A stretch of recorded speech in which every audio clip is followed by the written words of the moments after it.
গতকাল একটি ধর্ণা মঞ্চে আমি আমার কিছু কমেন্টস আমি করে ফেলি, যার জন্য সেটা অত্যন্ত সমালোচিত হয় এবং আমি সেই কারণেই আজকে এই ভিডিওটি করছি।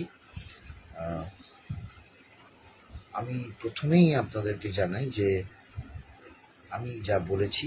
তার জন্য আমি অত্যন্ত লজ্জিত এবং দুঃখিত, এবং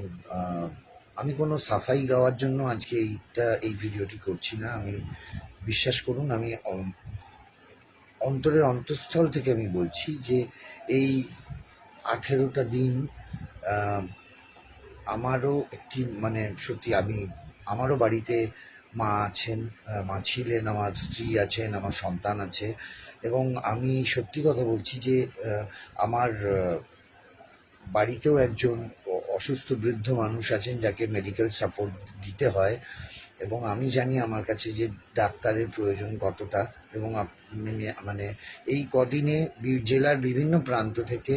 বিভিন্ন জায়গা থেকে আমার কাছেও বহু মানুষ ভর্তির জন্য, হসপিটালে চিকিৎসার জন্য যেরকম আমার কাছে আসেন, সেই রেকমেন্ডেশনের জন্য আসেন এবং আমি রেকমেন্ড করি।